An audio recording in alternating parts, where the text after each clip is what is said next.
Il est 15 heures et nous sommes le mardi 9 septembre 2025. Mesdames et messieurs, bonjour et bienvenue sur Télé Djibouti pour suivre cette édition de la mi-journée. Voici les titres qui vous seront développés dans cette édition.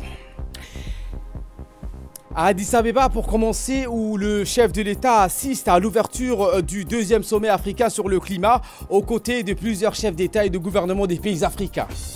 Également dans l'actualité de ce 15 heures, l'armée d'occupation sioniste ordonne l'évacuation totale de la ville avant une offensive majeure.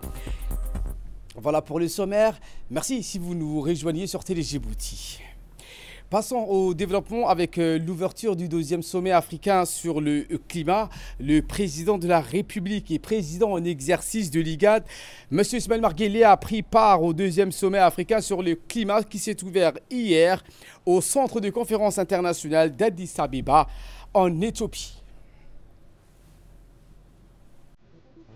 Le thème retenu donc pour cette deuxième édition de ce sommet africain pour le climat est discussion verte avec Action Vert, qui vise donc à mobiliser des financements concrets pour l'adaptation et l'atténuation des conséquences liées au changement climatique et promouvoir ainsi des solutions fondées sur la nature, notamment la réforestation, l'agriculture résiliente, et promouvoir ainsi les initiatives qui luttent contre les conséquences liées au réchauffement climatique. Outre le président Guelleh, ce deuxième sommet africain sur le climat a réuni plusieurs chefs d'État et de gouvernement des pays africains, notamment le président somalien, M. Hassan Sheikh Mohamud, le président du Kenya, William Ruto, ainsi que le premier ministre éthiopien Abiy Ahmed, pays hôte, et plus de 25 000 militants, représentants d'entreprises et d'institutions qui militent tous pour le climat. Selon l'Organisation mondiale de la santé, l'Organisation mondiale de la météorologie, d'ici 2030, jusqu'à 118 millions de personnes parmi les plus pauvres du continent pourraient subir des sécheresses sévères, des inondations et des chaleurs extrêmes, alors que le changement climatique coûte déjà aux pays africains en moyenne 2 à 5% de leur PIB chaque année.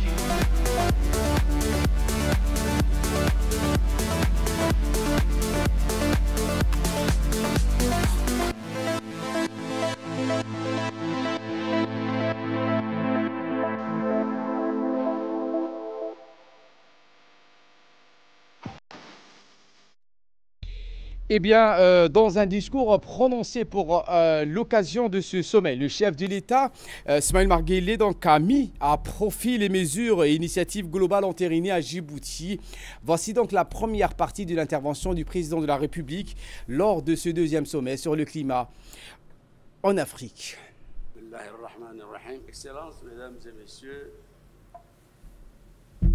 permettez-moi tout d'abord d'exprimer au gouvernement et au peuple frère d'Éthiopie les remerciements les plus sincères pour l'accueil chaleureux et l'organisation réussie de ce deuxième sommet sur le climat.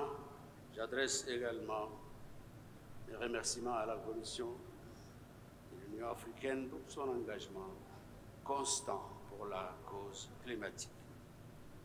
Excellences, mesdames et messieurs, depuis quelque temps déjà, l'urgence climatique est devenue une préoccupation mondiale. Aujourd'hui, le réchauffement climatique s'impose à nous comme une évidence, comme une contrainte, mais aussi comme un défi énorme à relever. Car nous le constatons partout dans notre vécu, dans notre ressenti, chez nos agriculteurs, chez nos éleveurs, dans nos villes, dans nos campagnes, les soubresauts climatiques engendrent des destructions et catastrophes en cascade. Il a été évalué que les effets climatiques combinés réduisent de 3% du PIB les perspectives de croissance de notre continent. Aujourd'hui, le paradoxe de notre continent réside dans l'équation suivante. En effet, malgré le fait que nous contribuons à une infime part des émissions mondiales à effet de serre, nous en subissons les coûts rudes, que cela soit en termes de sécheresse, d'inondations ou de vagues de chaleur. Face à ce diagnostic alarmant, notre réponse doit être à la hauteur de l'urgence. Afin que les mêmes causes ne produisent pas les mêmes effets, il nous faut changer de paradigme et nous tourner vers un modèle de développement alternatif qui inscrit la transition énergétique au cœur de nos priorités.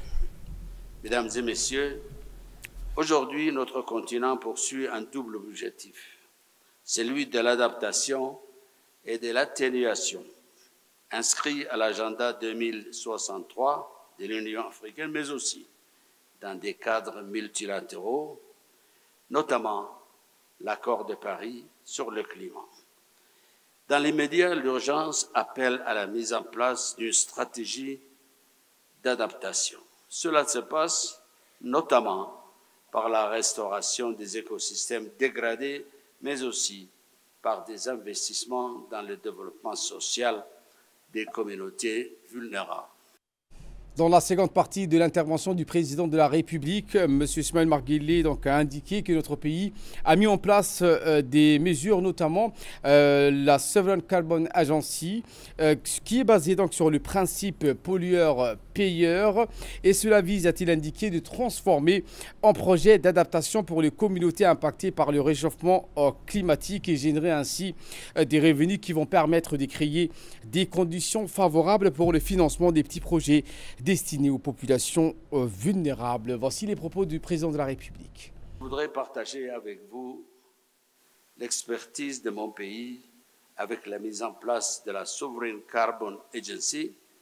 En effet, depuis 2 ans déjà, l'agence collecte les contributions carbone basées sur le principe pollueur-payeur et les transforme en projets d'adaptation pour les communautés impactées par le réchauffement climatique. Les revenus générés ont permis de créer des conditions favorables pour le financement des petits projets destinés aux populations vulnérables. Nous devons tous ensemble réfléchir à la manière d'harmoniser cette taxe carbone à l'échelle de notre continent.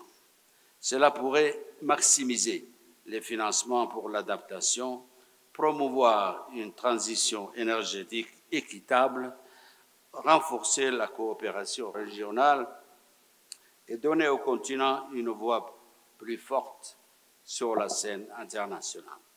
Pour affronter l'hydre du réchauffement climatique, il nous faut mettre en place un mécanisme de financement pérenne. C'est ce mécanisme, à n'en pas douter, qui sera le baromètre de la crédibilité de la communauté internationale et à terme de l'efficacité des politiques pour lutter contre le réchauffement climatique. Pour exploiter les nombreuses potentialités énergétiques décarbonées de notre continent, nous devons porter à au moins 20% la part de financement des énergies renouvelables d'ici 2030. C'est pourquoi nous plaidons pour un accès simplifié, rapide et massif aux fonds internationaux pour investir dans les infrastructures vertes et résilientes. À ce propos, l'accord obtenu pendant la COP29 permettant de tripler les flux financiers vers les pays en développement d'ici 2035 va dans le bon sens. Mais nous savons que cela reste insuffisant pour atteindre nos objectifs. Ce sommet intervient à la veille de l'Assemblée générale des Nations unies et de la COP 30 sur le changement climatique. C'est une opportunité pour nous pour appeler d'une seule voix à une justice climatique fondée sur le principe de responsabilité commune mais différenciée. C'est une opportunité également pour rappeler à nos partenaires internationaux leur engagement dans le financement de la transition écologique dans son ensemble. Je pense par exemple aux mécanismes novateurs tels que l'allègement de la dette en échange d'investissements verts, au fonds de compensation et de la transition écologique dans son ensemble. Je pense par exemple aux mécanismes novateurs tels que l'allègement de la dette en échange d'investissements verts, au fonds de compensation pour les pertes et les dommages, mais aussi au fonds vert pour le climat. Excellences, Mesdames et Messieurs, unissons nos efforts et nos forces, faisant en sorte que le financement climatique devienne le levier d'une renaissance africaine verte et solidaire. Je vous remercie de votre attention. We thank Your Excellency. Et en marge du sommet africain sur le climat, le président de la République, Ismaël Marguili, a rencontré son homologue de la Somalie, M. Hassan Sheikh Mohamoud. Les deux chefs d'État ont eu un entretien au cours duquel ils ont abordé plusieurs sujets d'intérêt commun, notamment les voies et moyens pour renforcer davantage les relations de fraternité, d'amitié et de coopération entre les deux pays. Les deux chefs d'État ont également abordé l'importance de ce sommet africain sur le climat, qui est une plateforme majeure de concertation, d'échange et d'expertise, mais aussi de proposition de solutions viables et durables aux conséquences fort dommageables posées par le phénomène du réchauffement climatique. La rencontre entre le président Guelleh et du président somalien a une valeur d'illustration parfaite des liens fraternels entre Djibouti et la Somalie. Voilà donc ce qu'on pouvait dire sur Addis Abeba et ce sommet sur le climat africain. Également dans l'actualité de ce 15h, l'Azerbaïdjan et Djibouti discutent de coopération bilatérale et partenariat multilatéral. Ce 8 septembre 2025, le ministre azerbaïdjanais des Affaires étrangères, Ceyhun Behramov, a reçu le secrétaire général du ministère des Affaires étrangères de la coopération internationale, M. Ali Mohamed Hassan.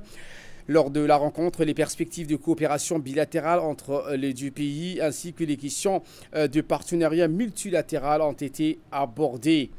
Le même jour, des consultations politiques ont eu lieu entre le ministère des Affaires étrangères d'Azerbaïdjan et de Djibouti. Ces consultations ont été menées par le vice-ministre azerbaïdjanais des Affaires étrangères, M. Yalchin Raviev, et le secrétaire général du ministère djiboutien des Affaires étrangères, M. Mohamed Ali Hassan. Retour à Djibouti où le Croissant Rouge de Djibouti, en partenariat avec le ministère de la Santé et la division de santé et développement social de l'IGAD, a organisé aujourd'hui le lancement officiel des activités du Croissant Rouge djiboutien dans le cadre du projet Prépare donc au Sheraton Hotel. Cette cérémonie qui s'est déroulée en présence du secrétaire général du ministère de la Santé, M. Mohamed Ali Hamad, le représentant de l'OMS, Dr Romana Hermez, la secrétaire générale du Croissant Rouge djiboutien, Mme Amina Hussein Farah, ainsi que le directeur général de l'INSPD, Dr Miad Nasir Mohamed. Le projet s'inscrit dans la démarche One Health, visant donc à coordonner les actions en matière de santé humaine, animale et environnementale afin de renforcer la résilience des communautés face aux crises sanitaires. Place maintenant aux séries des discours. En premier, le représentant de l'OMS. Urgences de santé publique, qu'elles soient épidémiques ou liées aux catastrophes, touchent en premier lieu nos communautés. C'est pourquoi leur implication est au cœur de ce projet. Sans leur vigilance, leur mobilisation et leur confiance, nos efforts institutionnels resteraient incomplets. À ce titre, je voudrais souligner le rôle majeur majeur du Croissant Rouge de Djibouti, partenaire de terrain de longue date, qui œuvre chaque jour aux côtés du ministère de la Santé et de l'Institut national de santé publique pour sensibiliser, informer et appuyer les interventions communautaires. Ce projet Prépare nous permettra de renforcer la préparation et la réponse rapide aux urgences sanitaires, consolider la surveillance épidémiologique. Il s'agit d'un projet novateur fondé sur l'approche One Health ou Une seule santé qui vise à intégrer les dimensions de la santé environnementale, de la santé animale, mais aussi de la santé humaine. 3 composantes intrinsèquement liées, mais que nous avons lentement perçues comme distinctes et indépendantes les unes des autres. Il aura juste fallu peut-être que les récentes épidémies et pandémies, notamment celle du Covid-19, nous remettent en évidence de nombreuses vulnérabilités de nos systèmes de santé, qu'ils soient mondiaux, régionaux et nationaux. Ces crises, sans faute, ont causé de nombreuses pertes en vie humaine et économique. Depuis lors, une prise de conscience s'est imposée, accompagnée d'efforts concrets visant à remédier cette situation de fragilité afin de préserver des vies humaines, mais aussi économiques. Dans le cadre de son mandat d'auxiliaire des pouvoirs publics dans les domaines humanitaires, la Société nationale du Croissant Rouge de Djibouti s'inscrit pleinement dans ces dynamiques nationales. Nous sommes particulièrement heureux de contribuer au renforcement des capacités nationales en matière de détection, d'identification et de réponse aux pandémies à travers le projet Prepare. Le secrétaire général du ministère de la Santé, M. Ali Mohamed, s'est exprimé également. Voici ses propos. De cet atelier de lancement du projet Prépare One Health, une initiative stratégique portée par le Croissant Rouge de Djibouti en collaboration avec nos partenaires nationaux et internationaux. Cet événement marque une étape essentielle dans notre engagement commun à renforcer les capacités nationales de prévention, de préparation et de réponse aux urgences sanitaires. Il illustre surtout la nécessité et l'urgence de mettre en œuvre une approche intégrée et coordonnée, celle de One Health, qui reconnaît l'interdépendance entre la santé humaine, la santé animale et la santé environnementale. Une coordination multisectorielle, pilier de la résilience sanitaire. Nous savons aujourd'hui que les crises sanitaires majeures, qu'il s'agisse de pandémies, d'épidémies zoonotiques, de menaces environnementales ou de catastrophes naturelles, ne connaissent pas de frontières sectorielles. Leur prévention et leur gestion efficace exigent une coordination multisectorielle forte, une collaboration active entre les ministères de la Santé, de l'Agriculture, de l'Environnement et de la société civile. Je vous emmène à Alisabié où l'agence de la voirie de la région de Aska a reçu un don de matériel d'entretien et de nettoyage. Avas a réceptionné ce matin donc un important don de matériel destiné à l'entretien et au nettoyage de la ville. Ce don offert par l'Organisation internationale pour l'immigration, l'OIM, et financé par l'Union européenne, marque une nouvelle étape dans les efforts conjoints pour améliorer les conditions environnementales de la région.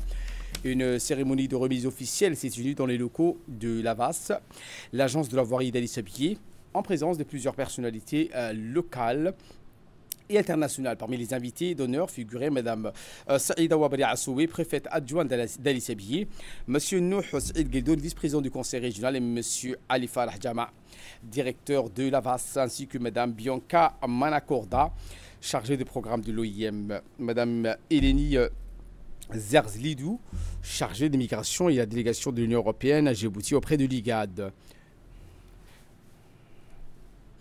Dans son allocution, donc, elle a exprimé sa gratitude à l'égard de l'accueil qui lui a été réservé à elle et sa délégation. Pour sa part, M. Ali Farah Jama a exprimé sa gratitude pour ce geste généreux qui permettra de renforcer les capacités opérationnelles de l'agence. Et il a souligné l'importance de la coopération entre les institutions locales et les partenariats internationaux pour le développement durable de la région. Et l'actualité régionale en Somalie avec les lancements d'initiatives pour le développement des compétences numériques dans une étape importante pour renforcer la transformation numérique. En Somalie, le ministère de la Communication et des Technologies en collaboration avec le MDUD a lancé un atelier de formation spécialisé dans les compétences numériques. Un atelier qui s'est tenu à Mogadiscio, la capitale, qui vise les jeunes Somaliens afin de leur fournir les connaissances et les compétences nécessaires.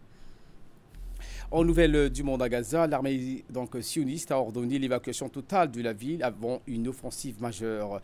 Les porte-parole de l'armée sioniste appellent les habitants à se déplacer vers le sud, vers Al-Mawasi.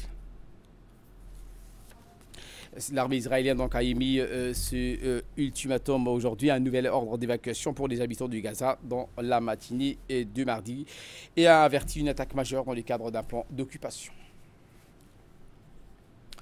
Voilà pour l'essentiel de ce 15h. Merci de votre fidélité. Restez avec nous. Le programme continue sur Télé Djibouti.